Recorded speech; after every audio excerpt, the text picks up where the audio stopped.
Hey there, Andy from Boxward here, and today I'm going to help you get set up with Boxward and give you a little quick tour to show you how you can set up your email and start warming it up so you can get overall better email deliverability. So let's get started.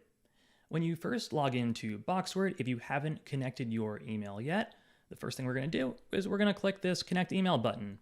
And then you're going to choose your email service provider. Boxward has some pre-set up routines here to help you get easily and quickly set up if you have a Google, Microsoft, or Zoho email address. If not, we can still get you set up. You're just going to click the SMTP/IMAP button. So first thing we're going to do, we're going to choose our email service provider. And you'll see that if you're clicking Google, it's going to ask you if you have a Google Workspace or a personal Gmail that you're using, and some specific instructions for Google. The first thing that you're going to need to do is set up two-factor authentication, and there's a link for that here to get that set up for that email.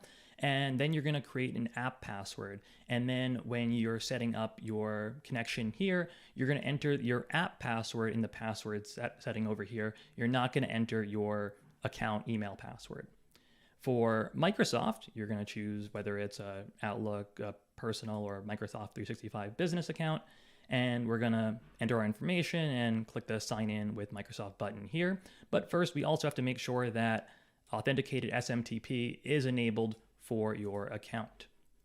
For Zoho, it's pretty straightforward. We're just going to enter in your account credentials, but also we have to make sure that IMAP is enabled for this account. And lastly, for SMTP/IMAP, this is for if you have any other email service provider other than Zoho, Microsoft, and Google. Every email provider, for the most part, has SMTP and IMAP, and you're going to look up their instructions for what is my SMTP server and port and IMAP server and port for your provider, whether it's GoDaddy or Namecheap or what have you. The only email providers that don't have IMAP are if it's like a mail provider like SendGrid or Mailgun or one of those. And if you have questions about one of those, feel free to reach out to us and we'll help you get set up. So you're going to enter your information and then click connect. I'm going to use in this example a Gmail email. And I'm going to enter that here. And I've already set up my two-factor and my app password. So I'm going to enter my app password in here. And then I'm going to click connect. Next up, we'll enter in our information, name, company name, position, industry, time zone. The reason that we do this is because we want to best improve your deliverability. And so we want some information about your company, what industry you're in, and your time zone that you're normally active and working in, so that we can best ensure that the deliverability for your email improves relevant to what it is that you do. So you can choose from all these things, and once you're all set, one last thing before we move on is this content code here at the bottom. Most often you will not need to do anything with this. Boxward automatically is going to make sure that when any emails come to your inbox from the Boxward platform, that they should get labeled as keep warm and should end up in a keep warm folder in your inbox. If that's not happening automatically, for one, let us know, but also you can set up a filter in your inbox so that emails will automatically get archived and sent to the keep warm folder that you have. So then we're going to click save. And after that, we can go choose our warm-up routine.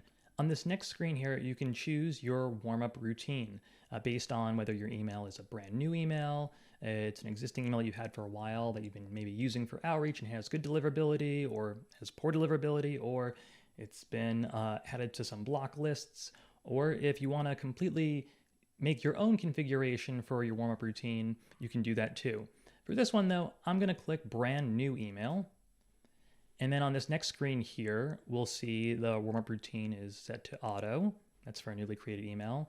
And what it looks like here is it'll send a few emails per day, slowly increasing over a period of time. If you click a different routine, it'll have different sending patterns, as well as different patterns for the percentage of emails that get a reply and turn into a conversation, the percentage of emails that get marked important by the recipient, as well as the minimum and maximum amount of emails that get sent per day. There's also this hold period, which you can set up a time period where only a few emails will send for a few days, and then after that period ends, it'll start the warm-up ramp. So I'm just going to set it to auto for a brand new email, and then I'm going to click update schedule here, and then I'm good to go. And that's basically all there is to the email setup process in Boxward. Next, let's take a look at an email that is already in the warm-up process.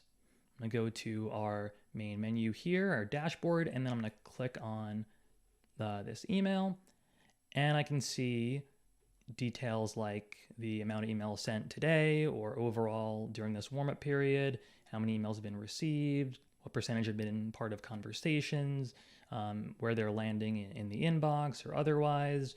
And I can also break it down if I want by providers. How is this email doing when it comes to sending emails to Google inboxes or Microsoft inboxes or Zoho inboxes or inboxes with other providers? And we can see those here. And we can break it down also by time period, over past week, 2 weeks, 30 days, 90 days. We have this rating here of overall, how is our email doing? And we can also see below, if we scroll down, how is our email doing with different inbox providers? What's our deliverability like for Google inboxes, Microsoft, Zoho, and others? And then at the very bottom here, you'll have email status. So you can see how your authentication records are set up, that you have SPF, DKIM, DMARC. These are all good and helpful for improving your deliverability as well. The history tab will show you the history of your emails that you've sent, your conversations, what you've received, and so on. And there are all these here. If you want, that's there too. And then that's basically it. If you have any questions, please feel free to reach out to us. We're happy to help.